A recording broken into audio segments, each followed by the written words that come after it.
Inilah 7 cerita rumah sakit horor di Indonesia versi Dirin Cerita Horor yang bikin bulu kudukmu berdiri dan membuatmu berpikir 2 kali kalau lewat ruang IGD tengah malam. 1. Rumah sakit tersesat di Jogja. Seorang mahasiswa praktik kedokteran di Jogja tiba-tiba tersesat saat malam hari. Ia berniat pulang, tapi masuk ke rumah sakit tua yang tidak pernah ia lihat sebelumnya. Di dalamnya gelap, namun terdengar suara perawat memanggil pasien. Anehnya, semua pasien memakai baju zaman Belanda. Saat ia keluar, rumah sakit itu sudah tak ada. Konon, bangunan itu adalah bekas rumah sakit kolonial yang telah lama terbakar tahun 1967. 2. Hantu suster berdarah di Surabaya.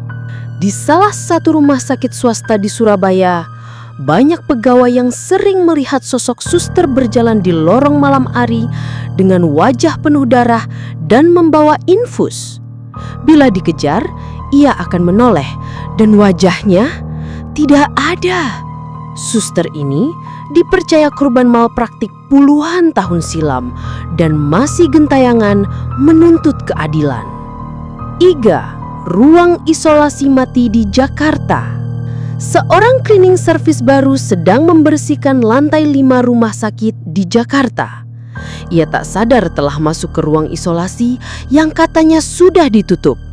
Saat ia menyapu, lampu mati dan dari balik kasur muncul suara rintihan pasien.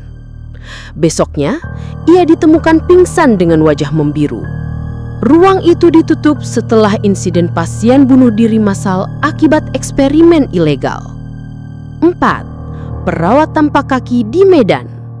Pasien-pasien di IGD Medan mengaku sering melihat perawat berjubah putih masuk malam-malam.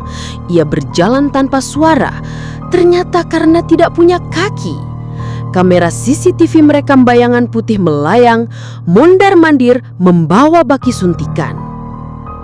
Sosok ini diyakini sebagai perawat yang tewas akibat ledakan oksigen tahun 1993. 5. Lift berdarah di Bandung.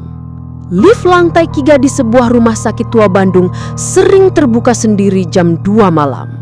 Seorang dokter magang masuk dan terjebak. Tiba-tiba dinding lift meneteskan darah dan suara pasien tertawa keras.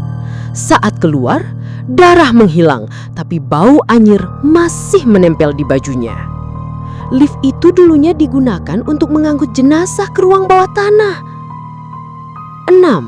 Tangkisan bayi tanpa ibu di Makassar.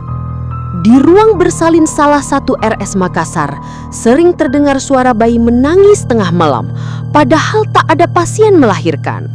Bahkan bidan yang berjaga pernah mengikuti suara itu ke ruang kosong dan menemukan ranjang bayi dengan bercak darah. Tapi bayinya tak ada. Bayi itu konon hasil hubungan gelap seorang perawat yang dipaksa menggugurkan kandungannya di ruang operasi terlarang. 7. Lorong jenazah di Semarang. Dulu, lorong bawah tanah rumah sakit ini digunakan untuk mengangkut mayat. Kini sudah ditutup, tapi para penjaga malam sering mendengar suara kereta dorong bergerak sendiri. Bahkan, CCTV menangkap bayangan tubuh diselimuti kain putih berjalan pelan hilang di ujung lorong. Lorong ini disebut sebagai pintu arwah, tempat di mana roh pasien terakhir kali meninggalkan dunia.